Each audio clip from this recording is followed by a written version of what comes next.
Hello and welcome my friends. Baltic here with a Drunken Celts review of the Hong Kong Massacre. Now the Hong Kong Massacre is a top-down twin-stick shooter inspired by the Hong Kong action films such as Hard Boiled, and it successfully captures the frantic over-the-top action of such films. Boasting slick presentation, tough yet addictive gameplay, this is a must for fans of the genre. The Hong Kong Massacre is a simple game. Think of a cross between Hotline Miami and Max Payne. Then add an extra large helping of John Woo style action and you'll have a good idea of the game's vibe. In fact, the highly stylised visuals are the first thing you'll notice. The atmosphere of the various stages, from the drug dens to city rooftops and apartment blocks, are all incredibly detailed and make for the ideal backdrop for the carnage to come.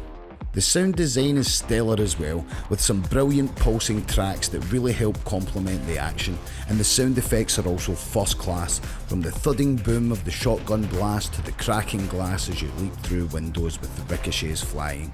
I especially love how the music slightly fades as you dive in and out of slow motion, giving those moments much greater impact.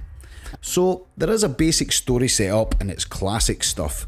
Various cutscenes throughout the game that will put you in the role of a man seeking revenge for the murder of his family. Now this is all very much secondary to the action, but it's a nice addition nonetheless. Now the way the game is set up is it is done in stages, and in each stage you will have a certain amount of enemies you'll need to dispatch in order to continue. However, each level also has 3 stars to earn for completing one of 3 objectives. Now the first one is to complete the level within a time limit, simple enough. Second one is to use no slow motion, which is the game's main mechanic and honestly a joy to use, and without it the difficulty increases quite a bit. Lastly, you're required to complete the level with 100% accuracy, with one shot, one kill for the entire level. Now this makes for really good replayability and encourages you to switch up your tactics and weaponry in order to achieve these stars. Now the stars also double up as the currency that you'll use to upgrade your weapons. One of 4 weapons in fact that are available to you at the start of each run.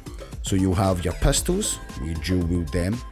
You also have a shotgun, you have an Uzi, and you have an assault rifle. And you unlock these, as I say, by using your stars. Now as you upgrade your arsenal, you'll be able to customise each weapon to suit your playstyle and current objective. For instance, I find the shotgun the best one for going for the 100% accuracy stars because of the spread of the weapon and the fire rate. You can also pick up the enemy's weapons as well, which will allow you to deal with various areas and really becomes essential when your ammo runs out in larger levels. Or, if you're like me, just a bit trigger happy. Now, you've probably heard the aphorism, easy to learn, hard to master. Well, I think the Hong Kong Massacre fits this description perfectly. With some simple yet intuitive controls, it's easy to pick up, but also hard to master. It gives you a dodge dive mechanic and a slow motion mechanic put over the top of the traditional top-down shooter controls. And at first, trust me, this game will kick your ass. But give it a bit of practice and you'll soon be jumping through windows and doors, dropping bad guys like Chow Yun Fat in his prime. The actual gunplay here is very satisfying, and with the slow motion effect you can really feel the weight of your weapons and the bullets they spew. You are deadly in this game, but also your enemies are as well. And any one of them can cut you down with one shot. Now this keeps the tension high from the beginning to the end of every single encounter. The game has got that one more go feeling absolutely nailed, and it's incredibly rewarding when you finally put together that perfect run or earn that last star you needed to complete a chapter. The only real drawbacks for me were the short length of the campaign and the odd kinda glitch I got by getting stuck in a box or whatever. Apart from that, you can still say it's well worth the budget price point that this game comes in at. Now I do concede this type of game is not for everyone, and the initial difficulty spike until you get to grips with the mechanics may put many off, but trust me when I tell you it's well worth sticking with. As a huge fan of the genre, I can honestly say this is one of the finest games of its kind I've played for many a year, and I highly recommend it. On my score I'll be giving it a 9 out of 10. So that'll about do it for this video, and seeing you've made it all the way to the end, why not consider subscribing.